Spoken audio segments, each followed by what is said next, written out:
ये टॉपिक आपके कोर्स के अंदर है, एग्जाम में कभी आया नहीं आज तक, इसलिए नोट्स के अंदर नहीं। डाउट था 2-3 स्टूडेंट का, इसलिए डिस्कस किया जा रहा है।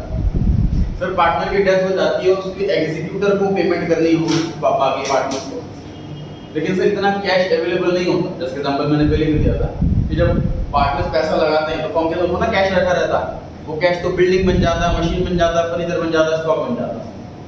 उसमें एक पार्टनर की अचानक डेथ हो जाए, उसके घर वाले बोले हमें तो पैसा तो हमें नहीं पता, तो भी मशीन बेच देंगे तो काम कैसे करें, या बिल्डिंग बेच देंगे तो काम कैसे करें। तो लोन भी इंस्टेंट अरेंज नहीं हो पाता, लोन पास नहीं हो पाता इंस्टेंट अरेंज। तो ऐसे में लॉ में ये लिखा हुआ है कि अगर फाइनल सेटलमेंट तुरंत नहीं होगी एग्जीक्यूटर की, तो एग्जीक्यूटर के पास ये ऑप्शन है कि या तो उस पैसे पर इंटरेस्ट ले ले 6% पर एनम, या फिर प्रॉफिट में शेयर ले ले। सर प्रॉफिट में शेयर का क्या मतलब है जब वो पार्टनर ही नहीं है? यही तो एक एडवांटेज दे रखा है एग्जीक्यूटर को, और ये डर दे रखा है रिमेनिंग पार्टनर। रिमेनिंग पार्टनर्स के माइंड में डर बैठा दिया कि भैया ये प्रॉफिट में हिस्सा ले लेगा तो इसका हिसाब नहीं करोगे, इसलिए इसका हिसाब तुरंत करो। ठीक है, अब प्रॉफिट में हिस्सा किस हिसाब से लेगा? कैपिटल की रेशियो में लेगा। जैसे कि कैपिटल ए की है मान लीजिए 10 लाख, और कैपिटल बी की है मान लीजिए 20 लाख, और सी का जो एग्जीक्यूटर का जो बैलेंस बच रहा था वो बच रहा था 10 लाख। सी का एग्जीक्यूटर लिखा मतलब डेथ जो हुई थी वो सी पार्टनर की हुई थी, उसका एग्जीक्यूटर डिमांड करेगा पैसा। प्रॉफिट हुआ मान लीजिए 2 लाख रुपए, कैपिटल रेशियो कैसे बनेगी बताइए? 1/4 में 4, 10 लाख अपन 40 लाख,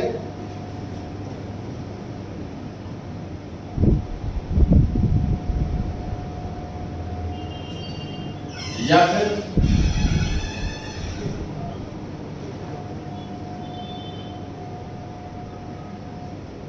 जितने मंथ के लोग एग्जीक्यूटिव को पेमेंट नहीं मिली तो उसके पास ये चॉइस है, या तो इंटरेस्ट ले ले 10 लाख रुपए का, 10 लाख रुपए का इंटरेस्ट 6% के हिसाब से जितने भी महीने प्रपोर्शनेट हुए उस साल, या फिर प्रॉफिट का हिस्सा ले ले कैपिटल की रेशियो में। 10 लाख उसके खुद के हैं, मतलब फर्म में लगे हुए 40 लाख और उसका हिस्सा 10 लाख रुपए है। प्रॉफिट की रेशियो नहीं बोली हुई लोगों के अंदर, कैपिटल रेशियो बोली हुई। कैपिटल रेशियो इसलिए बोली हुई, ध्यान से देखो, तो सी के पैसे 10 लाख बनते थे, मुझे बाकी पार्टनर्स को फिलहाल 4 लाख रुपए दे देते हैं, उसके 6 लाख रुपए रह गए, तो प्रॉफिट कम हो जाएगा। समझ आ रही है बात? कुछ ज्यादा पेमेंट कर दो तो प्रॉफिट कम देना पड़ेगा, ये बताया जा रहा है। और एक और एडवांटेज दे रखा है एग्जीक्यूटर को, एग्जीक्यूटर को बोल रखा है कि आपको एडवांस में बताने की जरूरत नहीं है कि आप साल के एंड में क्या लोगे, इंटरेस्ट के प्रॉफिट। साल खत्म हो जाए तब प्रॉफिट कैलकुलेट करो और इंटरेस्ट कैलकुलेट करो, जो ज्यादा हो वो ले लो, ये भी ऑप्शन है एग्जीक्यूटर के पास। क्लियर हो मेरी बात? चलिए, और कोई डाउट है किसी को तो पूछ सकते हैं, तैयार सकते हैं। डाउट हो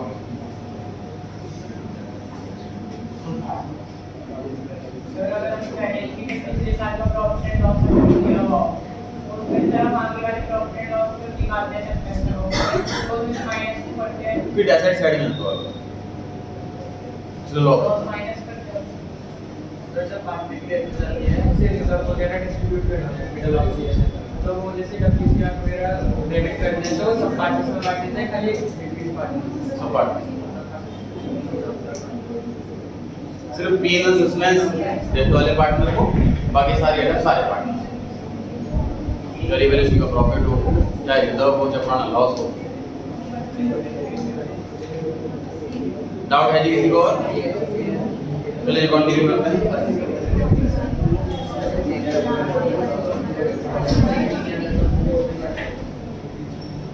टेस्ट के अंदर जर्नल एंट्रीज का क्वेश्चन भी है, लेजर वाला क्वेश्चन भी है, लोन वाला क्वेश्चन भी है।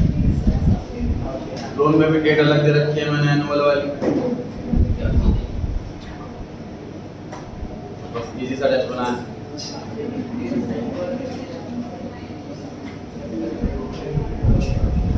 114 page number, 114 page number. Topic start कर रहे हैं जी एक्सपेंसेस का।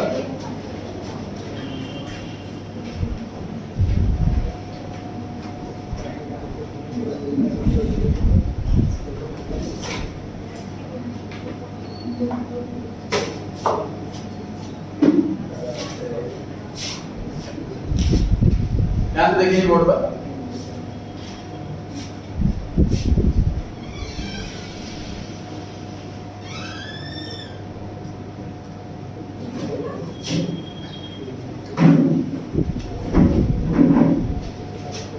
रियलाइजेशन एक्सपेंसेस पेड 10,000 ऐसा लिखा है, मान लीजिए क्वेश्चन। तो कौन सा स्टेप है?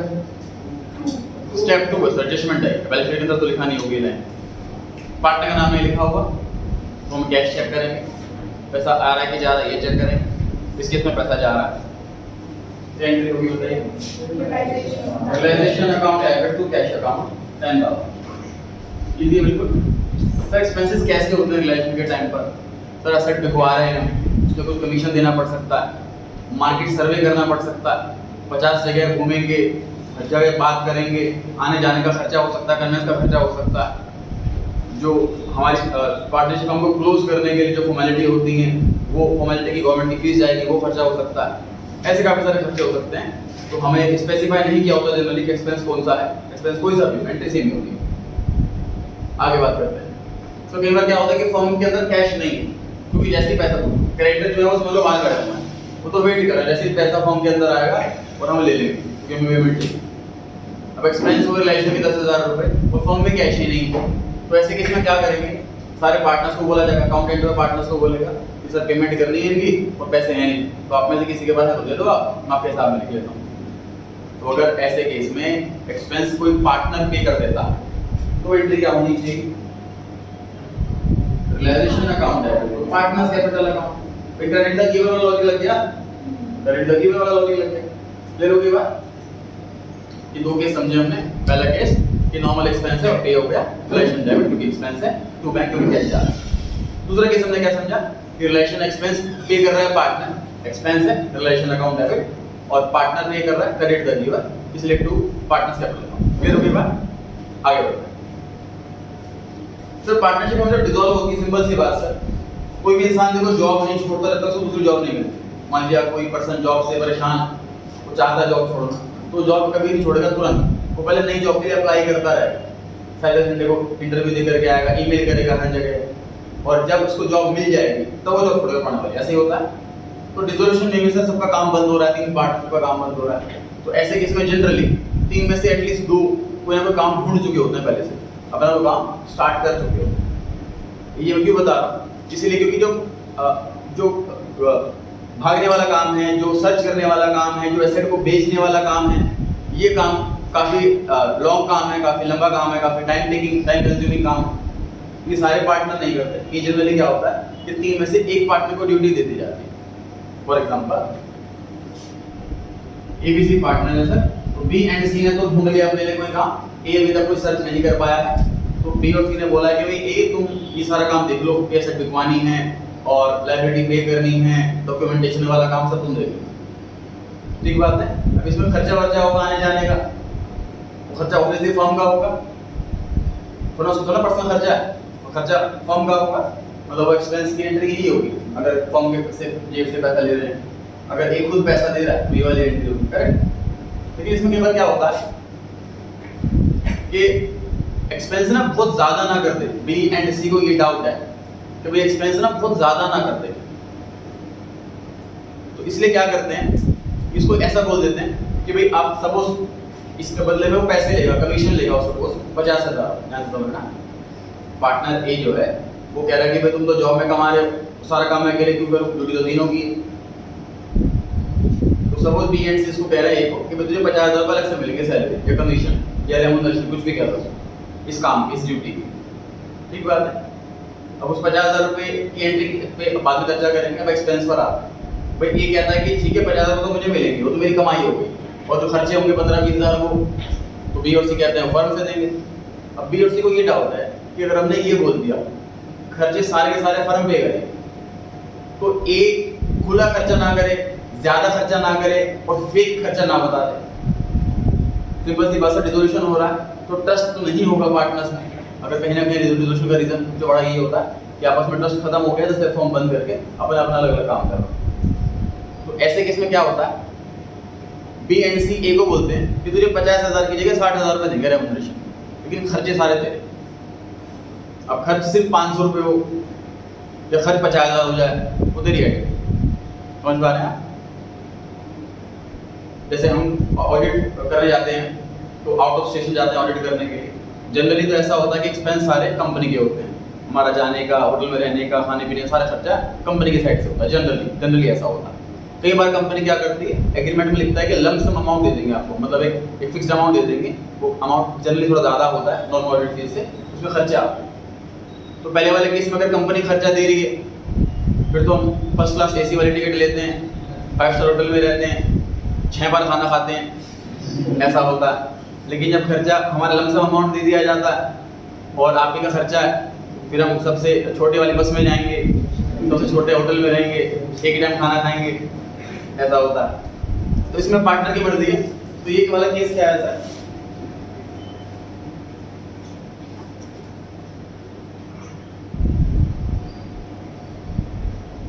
Expenses bear by partner. ये पॉइंट मैं समझाना चाह रहा हूँ कि यहाँ पर एक्सपेंस को बियर करने की जिम्मेदारी पार्टनर की।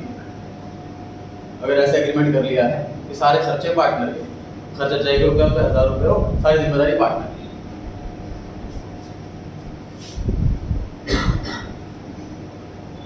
Expense bear and paid by partner की 10,000। ये वाला केस था रिलेशन एक्सपेंस 10,000 देते हो। इसमें क्या था कि bear and paid both by firm. मेरे को पार्टनर बियर करेगा खर्चा, तो स्पेशल एग्रीमेंट हो गया ना। तो इन जनरल अगर पार्टनरशिप फर्म की बात कर रहे हैं तो कोई भी एक्सपेंस हो, फर्म का एक्सपेंस होता है इन जनरल। तो अगर बियर बाय पार्टनर तो एक स्पेशल केस। तो अगर सिर्फ रिलेशन एक्सपेंस पेड लिखा हुआ है, the presumption is bear by firm and paid by firm. ये वाला केस क्या था? Relation account debit to partner separable account, bear by firm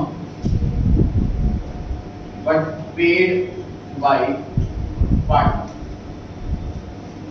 expense तो फर्म ने ही देने थे, लेकिन फर्म में कैश था नहीं, इसलिए पार्टनर ने अपनी जेब से दे दिया। ये वाला केस है। ये वाला सही। तीसरा केस, एक्सपेंस ए ने देने थे, ए ने पे कर। तो इसके में क्या एंट्री होनी चाहिए बताइए? No entry. लॉजिक देखिए, इस समय अकाउंटेंट बैठा हूं, ना तो हमारे फर्म का खर्चा हुआ, ना पैसा आया, ना पैसा गया। जो एक को रेम्यूनरेशन देनी, कमीशन देना है, जो 50,000 1 लाख फिक्स करा, उसकी एंट्री तो होगी। वो टॉपिक अभी स्टार्ट नहीं करा मैंने, वो लास्ट टॉपिक है। अब इसमें एक्सपेंस पे बात करना है। अगर एक्सपेंस पार्टनर ने ही देने थे और पार्टनर ने ही दी तो मैं एंट्री नहीं करूंगा। समझ आ रही बात? एक चौथा केस ये हो सकता है,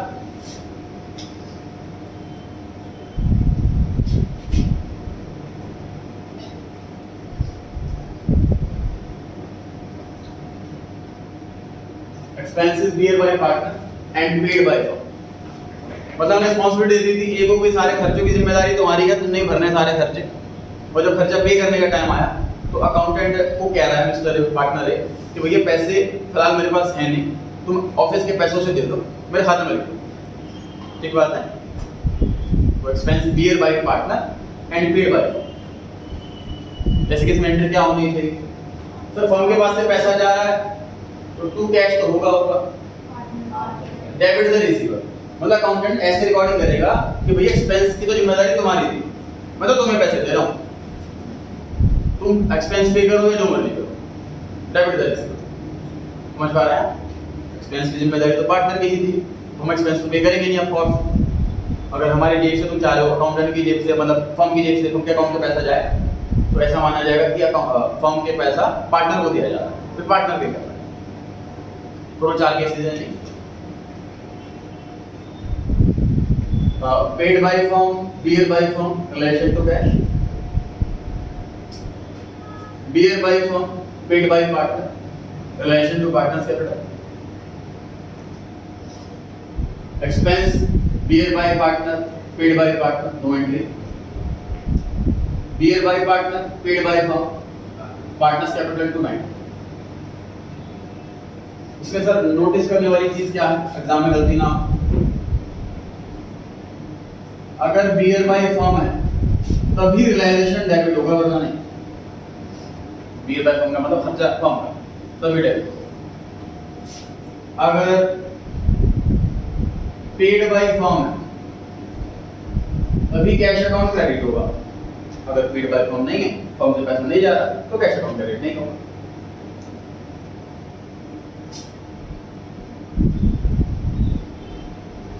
अगर पेड बाय पार्टनर, तो पार्टनर गिवर हुआ तभी पार्टनर्स कैपिटल अकाउंट क्रेडिट होगा। पेड बाय पार्टनर है, क्रेडिट द गिवर, तभी पार्टनर्स कैपिटल अकाउंट क्रेडिट होगा।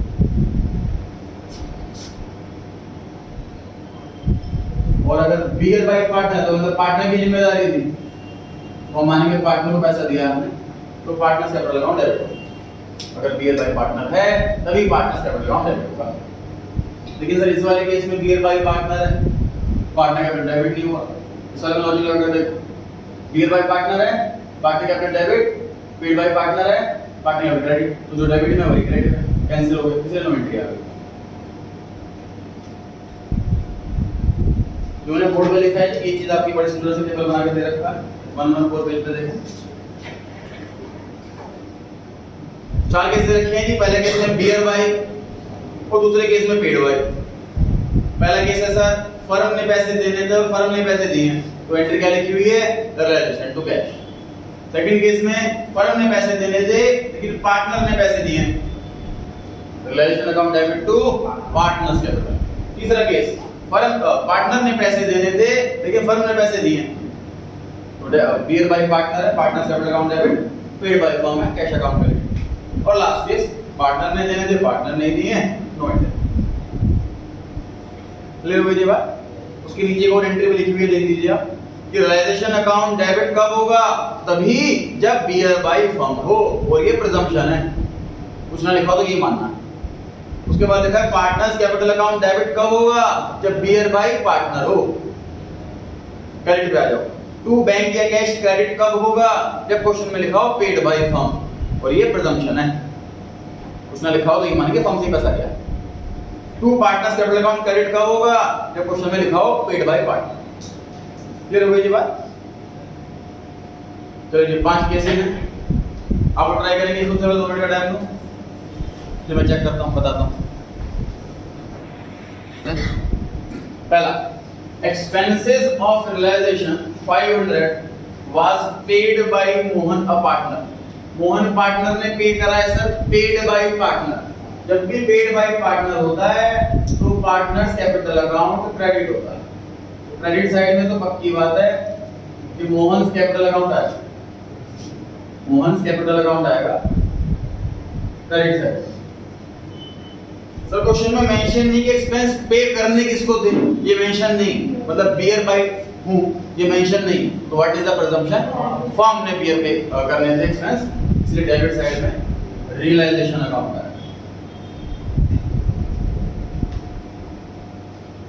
डन जी, आसान है बिल्कुल। सेकंड केस पे आ गए। Realisation expenses of 10,000 were to be met by adding a partner. Partner ने बियर करने थे, बियर बाय पार्टनर, तो हमें डेबिट साइड मिल गई। जब भी बियर बाय पार्टनर होता है तो पार्टनर्स कैपिटल अकाउंट डेबिट होता है। But were paid by firm, जब भी पेड बाय फर्म हो तो क्रेडिट साइड में क्या आ जाता है? कैश अकाउंट आ जाता है। कितना आसान। Third case, dissolution expenses amounted to 10,6,000 were paid by gate a partner. Paid by partner लिखा है, जब भी पेड बाय पार्टनर हो तो पार्टनर्स कैपिटल अकाउंट क्रेडिट होता है। Credit the giver, given logic भी on behalf of firm, firm के बिहाफ पर वो पे कर रहा है, मतलब फर्म ने पे करने थे लेकिन पार्टनर गेट पे कर रहा है, मतलब बियर बाय फर्म। जब भी बियर बाय फर्म हो रियलाइजेशन अकाउंट डेबिट। कट के आंसर बना realisation account debit to gates capital account. Fourth point, the firm paid realisation expenses. Firm paid लिखा हुआ सर साफ साफ, तुम्हें पता लग गया क्रेडिट साइड में टू कैश अकाउंट आएगा। फर्म से पैसा जाता है तो कैश अकाउंट क्रेडिट होता है। On behalf of Vijay a partner who had to bear this expense. साफ साफ लिखा हुआ है पार्टनर ने बियर करने थे, जब भी पार्टनर बियर करे तो पार्टनर्स कैपिटल अकाउंट डेबिट होता है। चारों केस ऑलमोस्ट सिमिलर से हैं, हल्की फुल्की लैंग्वेज चेंज है बस। आखिरी case, a debtor of 12,000 already transferred to realization account। सारी presumption होती है कि जो भी एसेट है वो ट्रांसफर हो चुकी होगी realization account में। agreed to pay realization expense of 11,000 in full settlement of his account। Simple सी बात है, डेटर से पैसा लेने जा रहा हूं मैं, तो भैया पेमेंट करो मेरी। वो कहता जी पैसे मेरे पास है नहीं, मैं तो धार सामान लेकर आया था आपसे 3 महीने के लिए। हमने कहा जी हम बंद कर रहे हैं अभी, हम 3 महीने का वेट नहीं कर सकते। वो कहता है पैसे तो नहीं है हमारे पास, हमें वैसे ही पैसों की दिक्कत है सर, प्रॉपर्टी बिकवानी है, ये काम करना है, वो काम करना है। वो कहता है प्रॉपर्टी बिकवा दूंगा मैं, आप उसका जो कमीशन जाएगा वो समझ लो मेरे पैसे हिसाब किताब बराबर हो, मतलब हमारे एक्सपेंस और डेटर से पैसे लेना है वो सेट हो गया। अब डेटर हमें पैसे नहीं देगा और हमारे लेस के एक्सपेंस नहीं होंगे। बताइए स्टेप 2 में पार्टनर रिसीवर के गिवर, पार्टनर नाम लिखे, पैसा आ रहा है कि जा रहा है? हाँ, किसको दिख रहा है पैसा बताओ, कहाँ आ रहा है पैसा? ना आ रहा है ना जा रहा है, नो एंट्री। डेटर कह रहा है कि वो रिलेशन का काम कर देगा, वो एक्सपेंस भर देगा फुल सेटलमेंट में, तो हमारे पास ना पैसा आ रहा है ना पैसा जा रहा है, इसलिए नो एंट्री। ठीक है, आखिरी टॉपिक इस चैप्टर का, पार्टनर को रेम्यूनरेशन दे दिया मैंने कि सारा काम हमने एक और स्कोप दिया कि भैया एक में सारा काम देखो, सारा प्रॉपर्टी बिकवाना, लायबिलिटी पे करना, इसके बदले आपको 50,000 मिले।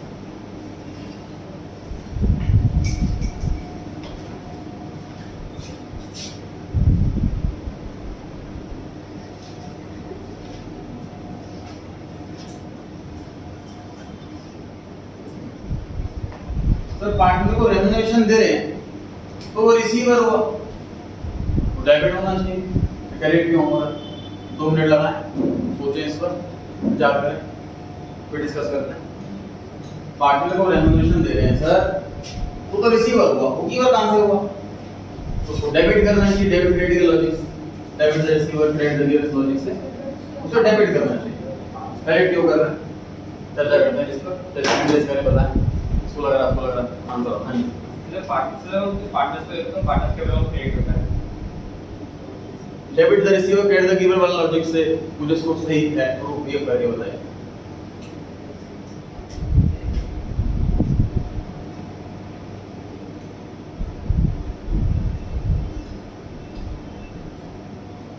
देखिए क्रेडिट इसको इसलिए किया जा रहा है क्योंकि वो गिवर, हम उसको जो रेम्यूनरेशन दे रहे हैं वो किस चीज के बदले में दे रहे हैं? क्योंकि वो हमें सर्विस दे रहा है, वो हमारे लिए काम कर रहा है, वो सर्विस दे रहा है, वो गिवर है, इसलिए उसे क्रेडिट किया जा रहा है। बात रही सर रेम्यूनरेशन की, इसमें कहीं भी कैश दिख रहा है नहीं, उन्होंने उसको पैसे दिए जो रिसीवर हो। बुकिश एंट्री से कोई रिसीवर या गिवर नहीं बन जाता। रिसीवर पार्टनर तब होता है जब दुकान से कुछ सामान उठा के घर लेके जाए, तब वो रिसीवर बनता। इस ट्रांजैक्शन में तो कुछ भी नहीं हो रहा, इसलिए वो रिसीवर नहीं है। वो गिवर, वो सर्विस दे रहा, क्रेडिट का गिवर, इसलिए उसे क्रेडिट किया जाता। वो फर्म के लिए एक्सपेंस है, इसलिए रिलेशन अकाउंट डेबिट किया जाता। क्लियर हो गई जी बात?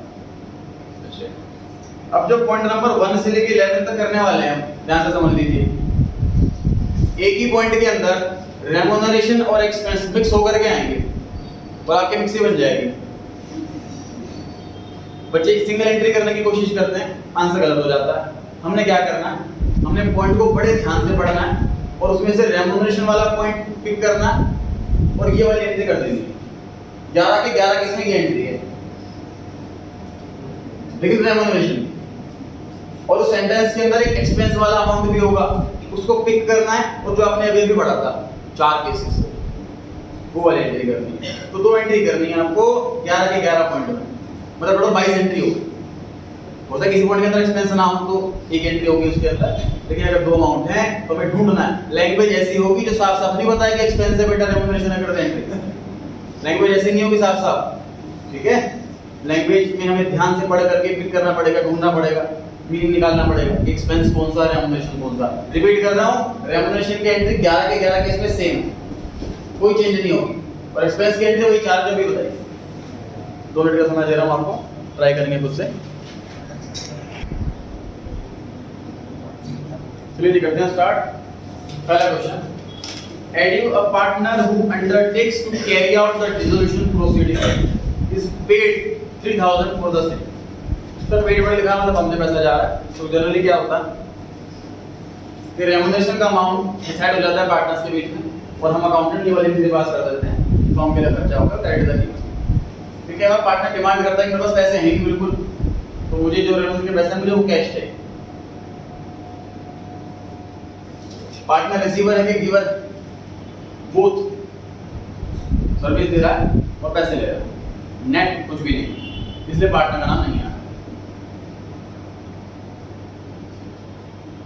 फर्म के लिए खर्चा है, रियलाइजेशन अकाउंट डेबिट, फर्म से पैसा जा रहा है टू कैश अकाउंट, एंट्री हुई realisation account debit to cash account.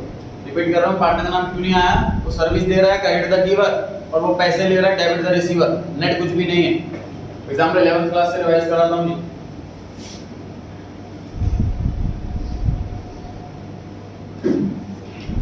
Good sold to Ram, इसमें हम राम को डेबिट करते हैं, वजह क्या होती है सर?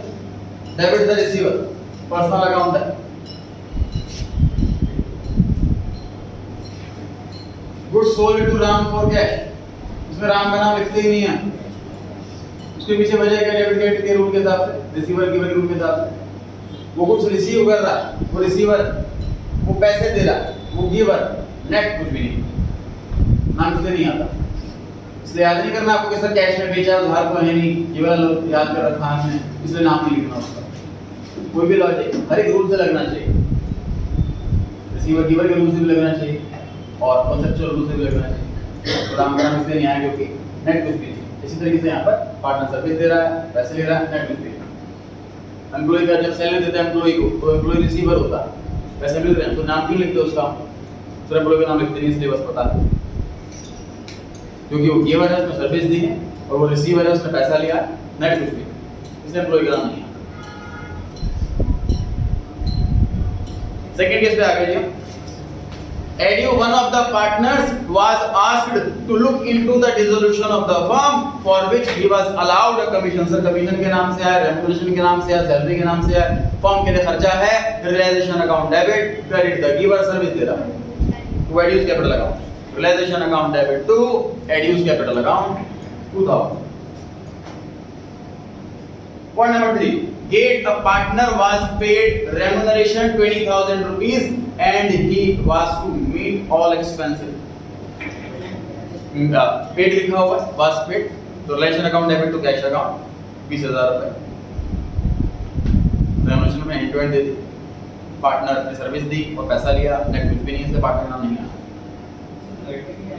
हाँ जी, पैसे जा रहे हैं तो एंड टू एंड कैसे हो सकती है बताइए? फर्म से कैश जा रहा है। Point number 4.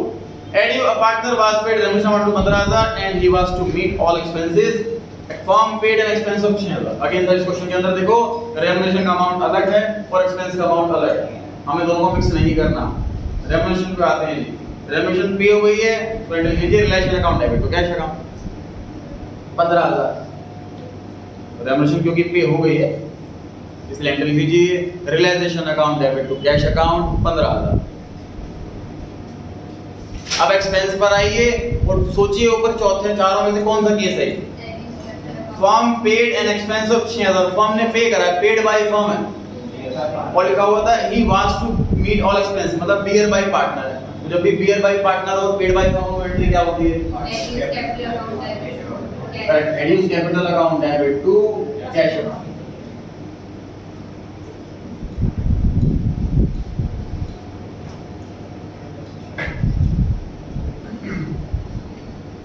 Case number 5.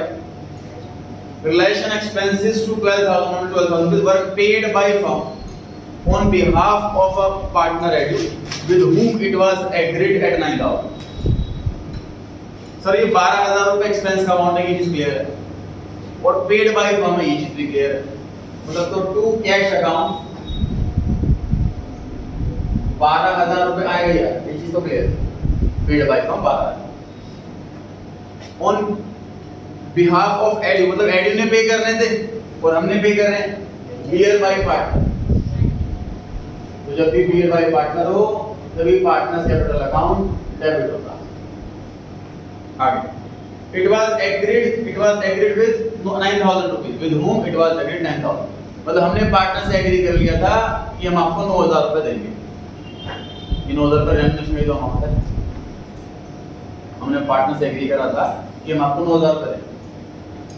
Remuneration का अमाउंट है relation account debit to Adu's capital account 9,000, realisation account debit to Adu's capital account 9,000।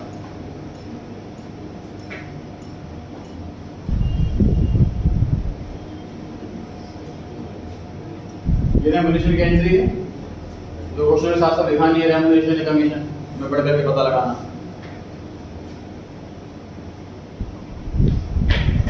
आगे आता है पॉइंट नंबर 6 पर, रिलेशन एक्सपेंस 15,000 रुपए के हुए। It was agreed that firm will pay 8,000 and balance by gate apart. ये agreement हो गया, ये 15,000 में से स्प्लिट कर लेते हैं इसको।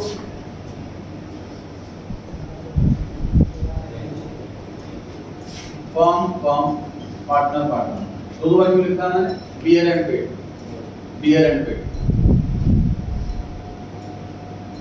टोटल एक्सपेंस 15,000 के हैं। इसमें से 8,000 के फर्म पे करेगी और बाकी गेट पार्टनर पे करेगा। किस 8,000 रुपए की entry? Realisation account debit to cash account. किस 8,000 की entry?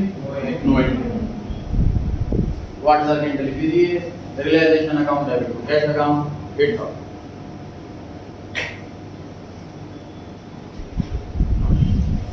Realisation account debit to cash account 8,000।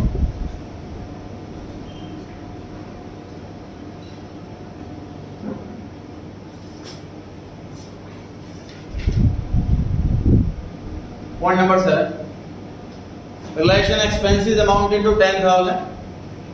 The firm had agreed with Eddie partner to reimburse him up to 6,000. What is reimbursement? Compensation. Reimbursement का मतलब compensation होगा। मतलब for example आपसे किसी को कोई सामान टूट गया तो वो आपसे कोई पेमेंट मांग रहा और आपने सोच को 5,000 रुपए दे दी, तो आपने रिइम्बर्स करा, मतलब नुकसान की भरपाई है। रिइम्बर्समेंट का मतलब नुकसान की भरपाई। तो ये एग्री हो गया, फर्म ने एग्री करा पार्टनर से कि हम पार्टनर को 6,000 रुपए दे देंगे। टोटल एक्सपेंस 10,000 रुपए के। ट्रांजैक्शन पढ़ करके पता लगाओ कि 10,000 के एक्सपेंस पे किसने करे। पढ़ के पता लगाओ कि 10,000 के एक्सपेंस पे किसने करे, फर्म ने कि पार्टनर ने? पार्टनर ने पे करे। जब तो लिखा है कि फर्म उसको रिइंबर्स कर देगी, ठीक बात है। तो फर्म पे कर, फर्म रिइंबर्स क्यों करेगी? सही बात है। तो पार्टनर ने पे करे हैं 10,000 रुपए और हमने देना इसको 6,000 रुपए। तो पार्टनर का नाम है एडी। फर्म ने 6,000 रुपए देने, फर्म के लिए खर्चा हो गया 6,000 रुपए, उसके अकाउंट में लिख दिए। और बाकी जितने भी एक्सपेंस है वो पार्टनर एडी नहीं पे करें और उसी ने बियर करने हम इसका एंट्री करेगी। क्यों समझ लीजिए कि 6,000 रुपए उसको सैलरी दे रहे हैं हम, ये 6,000 सैलरी की एंट्री हो गई, तो सारे एक्सपेंस उसी ने पे करना, उसी ने पे करें, हम एंट्री करेंगे नहीं expense.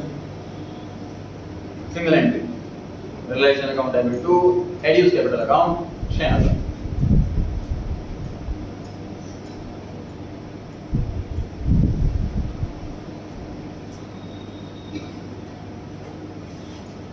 Eighth case, Eddie, one of the partner, wants to bear all the relation expenses. तो साफ साफ लिखा हुआ एक्सपेंस पार्टनर ने bear करना कितना आसान।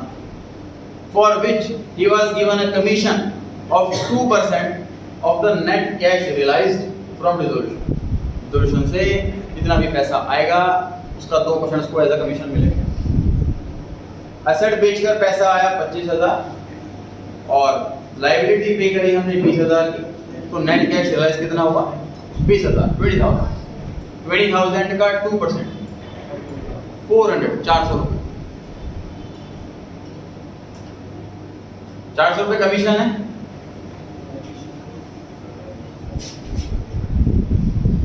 ये एंट्री होगी 400 रुपए की।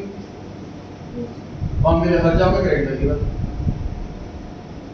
रेम्यूनरेशन कमीशन की एंट्री होगी। 400 रुपये कैसे आया सर?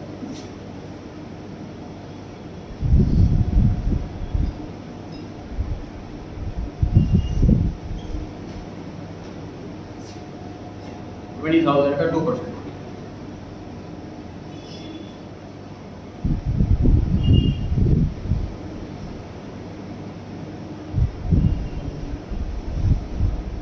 अब आ जाता है एक्सपेंस पर।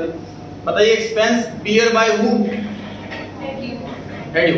Expense paid by who? Entry क्या होगी? सिंगल एंट्री होगी इस क्वेश्चन में भी, क्योंकि एक्सपेंस बियर और पेड बोथ बाय पार्टनर है, उस केस में एक्सपेंस की एंट्री होती ही नहीं है। तो आपको एंट्री एग्जाम में नो एंट्री लिख करके कब आना? जैसे पॉइंट नंबर 8 करा हमने, पॉइंट नंबर 8 में ये वाली एंट्री होनी है, एक्सपेंस की एंट्री नहीं होनी, बस आपको ये लिख करके आना, नो एंट्री नहीं लिखना। सपोज पूरे 8 पॉइंट का आंसर नो एंट्री होता, फिर आपको नो एंट्री लिख करके आना, ठीक है। पॉइंट नंबर 9 पर आ गए हम। Ed U, a partner was appointed to look after the process of dissolution and was allowed a remuneration of 10,000। कितना था इसका अमाउंट दे दिया था? Relation account debit to Ed U's capital account 10,000।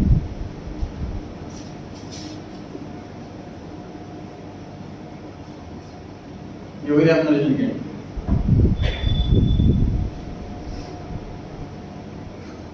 आगे लिखा है Ed U agreed to bear the dissolution expenses. Actual dissolution expense 12,000 were paid by gate and other partner on behalf of add.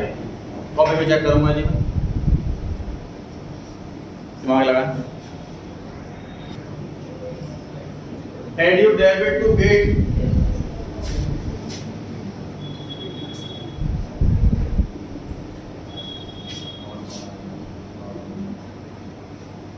Debit the receiver, credit the giver. Logic लग रहा है, gate ने पैसे दिए, credit the giver, add ने पैसे लिए, debit the receiver.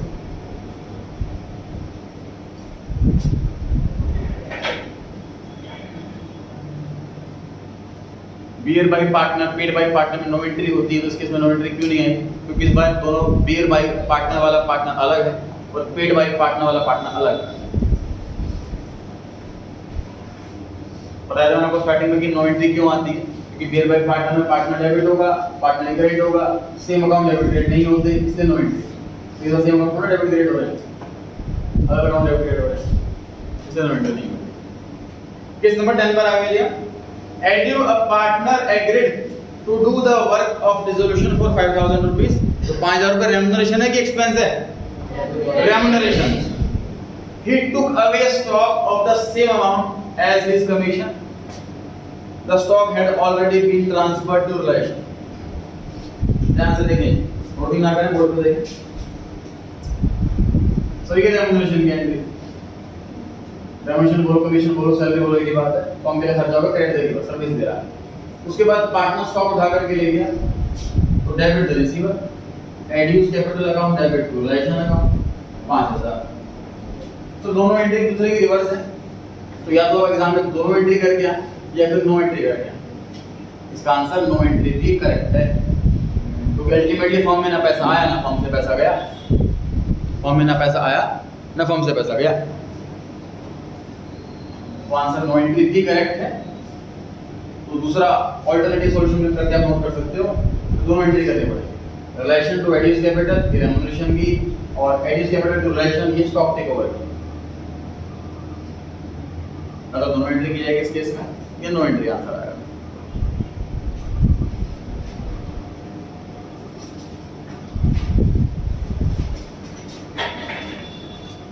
Last case, Ed U, a partner was appointed to look after the process of dissolution and was allowed a remuneration of 10,000।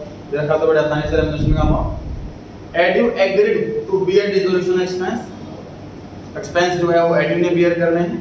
Actual dissolution expense of 12,000 were paid by edu by drawing cash from firm. पहले remuneration की entry कर लेते हैं। Relation account debit to Adu's capital 10,000। ये simple remuneration की entry हो। अब expense की एंट्री पर आते हैं। एक्सपेंस की एंट्री में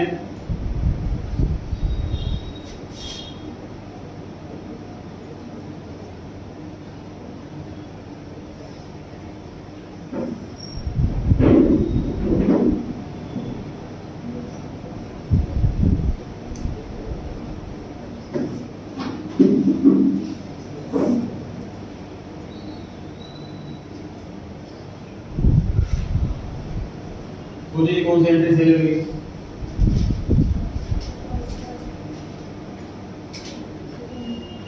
ध्यान से पढ़ें वापस से क्वेश्चन को। एक्सपेंस बियर के लिए क्या लिखा हुआ है, एक्सपेंस पेड के लिए क्या लिखा हुआ है,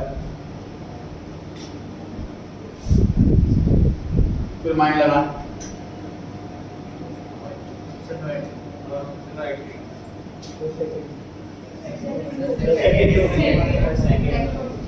पहले वन आंसर फिर थ्री पर आ, सेकंड पर और फिर फोर्थ पर आ जाओ। सेकंड वाली करेक्ट है जी। जब भी बीए बाय पार्टनर होता है तो पार्टनर डेबिट होता है, एट इज कैपिटल अकाउंट पक्का डेबिट होगा। और क्वेश्चन में लिखा हुआ है कि एडयू ने पैसे दिए लेकिन फर्म से लेकर के दी, तो फर्म ने तो दिए। तो मैं आपको ये कहता हूं कि मैं इनसे पैसे लेकर के दे रहा हूं, पैसे मैंने थोड़ा दिए, पैसे उन्होंने दिए। समझ आ रही है बात? तो फर्म से पैसे लेकर के दिया तो फर्म ने ही पैसा दिया, फर्म का ही कैश कम हुआ है तो कैश कम आएगा। ये आंसर आ गया एक्सपेंसिव।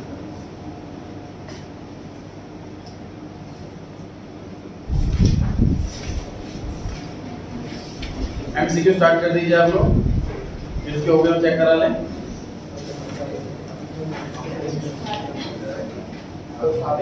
हाँ जी।